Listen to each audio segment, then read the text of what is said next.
दोस्तों, मैं रोशन कुमार आप सभी को फिर से सनराइज स्टडी यूट्यूब चैनल में स्वागत है। आज व्याकरण के दूसरे महत्वपूर्ण टॉपिक सर्वनाम के बारे में चर्चा करेंगे कि सर्वनाम क्या है, इसका प्रयोग कहाँ होता है और इसका कार्य क्या है और इसका वर्गीकरण के बारे में विस्तार से चर्चा करेंगे। चलिए समझते हैं कि सर्वनाम क्या है। सर्वनाम सबसे पहले समझते हैं कि सर्वनाम शब्द का अर्थ क्या होता है। सर्वनाम शब्द का अर्थ क्या होता है? सर्वनाम शब्द का अर्थ सबका नाम होता है। याद रखिएगा, सर्वनाम शब्द का अर्थ क्या होता है? सबका नाम। उसके बाद सर्वनाम शब्द की परिभाषा समझते हैं। सर्वनाम क्या है?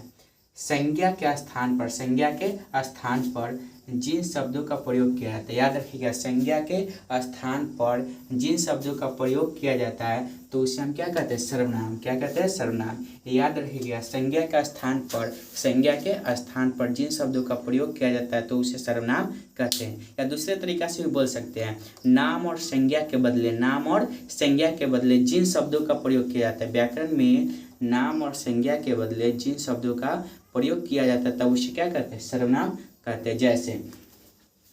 जैसे में मैं, तुम, वह, हम, आप, जो, कोई, कुछ इत्यादि, ये सभी क्या है? सर्वनाम।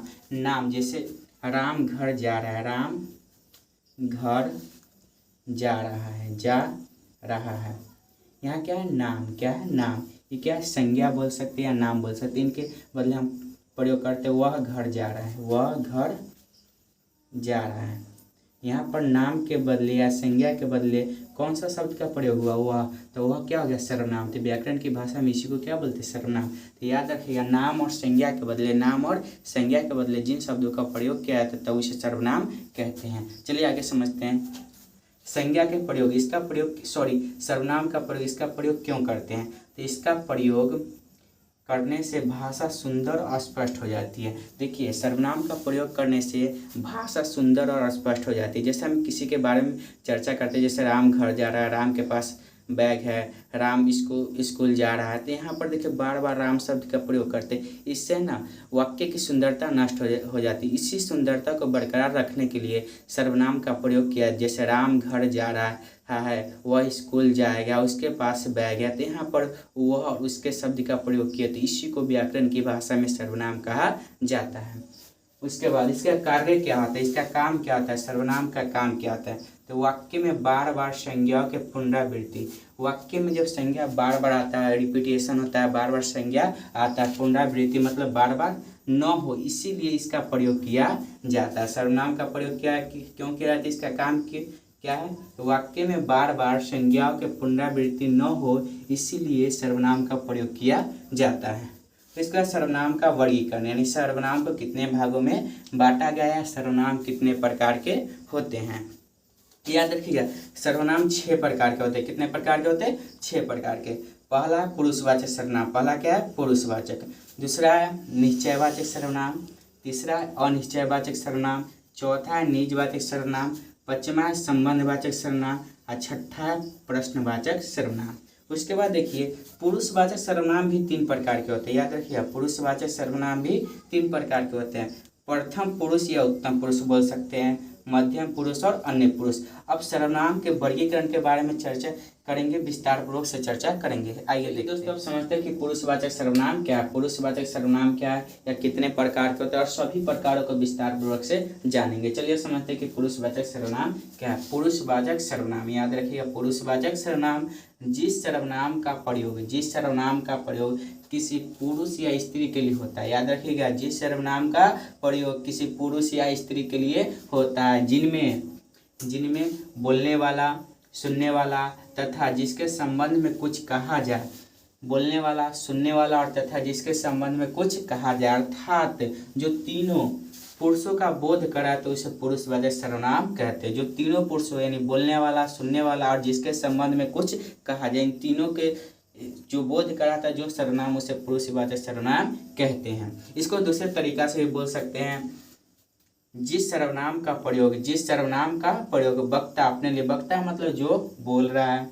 श्रोता के लिए मतलब जो सुन रहा है, किसी अन्य के लिए करता है तो उसे पुरुषवाचक सर्वनाम कहते हैं। जैसे 3 लोग बात कर रहे हैं, जो बोल रहा है तो अपने लिए जो सर्वनाम का प्रयोग करेगा, जो सुन रहा है तो उसके लिए जो सर्वनाम का प्रयोग करेगा, जिसके बारे में बात कर रहा है तो उसके लिए जो सर्वनाम का प्रयोग करेगा। इन तीनों व्यक्ति के लिए जिस सर्वनाम का प्रयोग होता है उसे पुरुषवाचक सर्वनाम कहते हैं। जैसे मैं, हम, मुझे, तू, तुम, आप, वह, उसे, वे, ये सभी को व्याकरण की भाषा में पुरुषवाचक सर्वनाम कहते हैं। अब समझते हैं कि पुरुषवाचक सर्वनाम कितने प्रकार के होते हैं। तो पुरुषवाचक सर्वनाम 3 प्रकार के होते हैं, याद रखिएगा दोस्तों। पुरुषवाचक सर्वनाम कितने प्रकार के होते हैं? 3। पहला है प्रथम पुरुष, जिसको उत्तम पुरुष भी बोल दिया जाता है। उसके बाद है मध्यम पुरुष और तीसरा है अन्य पुरुष। तो सबसे पहले समझ प्रथम पुरुष, जिस सर्वनाम का प्रयोग बोलने वाला स्वयं अपने लिए करे तो उसे प्रथम पुरुष कहते हैं। यानी बोलने वाला जो अपने लिए जिस सर्वनाम का प्रयोग करता है ना उसे प्रथम पुरुष कहते हैं। यानी पुरुषवाचक का प्रकार प्रथम पुरुष कहते हैं। जैसे मैं, मेरा, मेरी, हम, हमारा, तो इसको कहेंगे प्रथम पुरुष। क्या कहेंगे? प्रथम पुरुष। उसके बाद है मध्यम पुरुष। क्या? मध्यम पुरुष। तो मध्यम पुरुष क्या है? जिस सर्वनाम का प्रयोग वक्ता मतलब जो बोल रहा है सुनने वाले के लिए करता है। वक्ता बोल रहा है ना और सुनने वाले के लिए करे तो उसे मध्यम पुरुष कहते हैं। जैसे तुम, तू, तेरा, तुम्हारा, आप, आपका इत्यादि। उसके बाद है आपका अन्य पुरुष। तो अन्य पुरुष को समझते हैं कि अन्य पुरुष क्या है। तो जिस सर्वनाम का प्रयोग वक्ता तथा श्रोता के अतिरिक्त मतलब जो बोल रहा है जो सुन रहा है उसके अतिरिक्त किसी अन्य व्यक्ति के लिए करे, यानी जिसके बारे में बात करे उसके लिए करे तो उसे अन्य पुरुष कहते हैं। जैसे वह, यह, उसका, इसकी इत्यादि। इन सभी को व्याकरण की भाषा में अन्य पुरुष कहा जाता है। अब चलिए समझते हैं व्याकरण के अगला प्रकार। समझते हैं कि निश्चयवाचक सर्वनाम क्या है। निश्चयवाचक सर्वनाम जिस सर्वनाम से किसी निश्चित व्यक्ति, वस्तु या स्थान का बोध हो। तो देखिए निश्चयवाचक सर्वनाम कहता है जिस सर्वनाम से किसी निश्चित व्यक्ति, वस्तु या स्थान का बोध हो तो उसे निश्चयवाचक सर्वनाम कहते हैं। याद रखिएगा निश्चयवाचक सर्वनाम क्या है। तो जिस सर्वनाम से किसी निश्चित व्यक्ति, वस्तु या स्थान का बोध हो तो उसे निश्चयवाचक सर्वनाम कहते हैं। जैसे यह, वह, वे, ए। जैसे कहेंगे यह ठीक है, तो यह निश्चयवाचक सर्वनाम का बोध हो रहा है, ठीक है। तो ये कौन सा सर्वनाम है? निश्चयवाचक सर्वनाम। अगला है अनिश्चयवाचक सर्वनाम। अनिश्चयवाचक सर्वनाम जिन सर्वनाम शब्दों से किसी निश्चित व्यक्ति, वस्तु का बोध न हो, किसी निश्चित व्यक्ति, वस्तु का बोध नहीं हो तो उसे क्या कहते हैं? अनिश्चयवाचक सर्वनाम कहते हैं। जैसे कोई, कुछ इत्यादि। ये सब कौन से सर्वनाम है? अनिश्चयवाचक सर्वनाम। क्योंकि द्वार पर कोई होगा तो यहाँ पर निश्चितता का बोध हो रहा है कि अनिश्चितता के? तो अनिश्चितता तो इसको बोलेंगे अनिश्चयवाचक सर्वनाम। अगला है निजवाचक सर्वनाम। क्या है? निजवाचक सर्वनाम। तो जिन सर्वनाम का प्रयोग स्वयं को बोध कराने के लिए, याद रखिएगा निजवाचक सर्वनाम क्या है? जिन सर्वनाम का प्रयोग स्वयं का बोध कराने के लिए किया जाता है तो उसे निजवाचक सर्वनाम कहते हैं। जैसे मैं अपना काम स्वयं कर लूंगा, तो यहाँ स्वयं का बोध। चलिए दोस्तों समझते हैं सर्वनाम के अगले टाइप की ओर।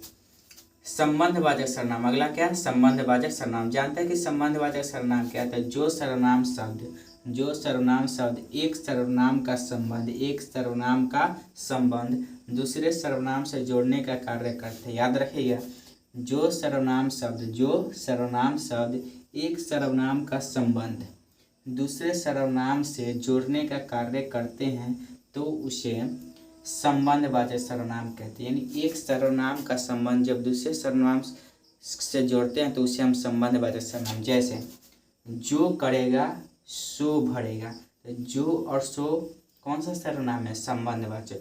जो आएगा वो पाएगा, तो ओ और जो कौन सा सर्वनाम है? संबंधवाचक। तो इसे हम संबंधवाचक सर्वनाम कहते हैं। अगला है प्रश्नवाचक सर्वनाम। क्या है? प्रश्नवाचक सर्वनाम।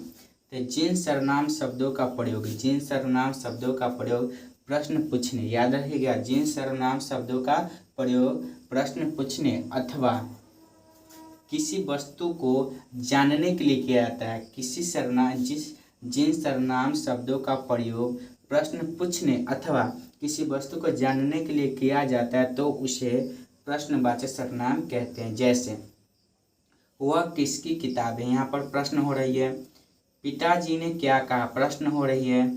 कौन आया है, तो यहाँ पर प्रश्न हो रही है। यहाँ पर कौन सा सर्वनाम का प्रयोग होता है, प्रश्नवाचक सर्वनाम। तो व्याकरण की भाषा में इन्हें प्रश्नवाचक सर्वनाम कहते हैं। आज समझे कि सर्वनाम क्या है, कितने प्रकार की होती है। अगले वीडियो में व्याकरण के अगले टाइप की ओर चलेंगे। धन्यवाद।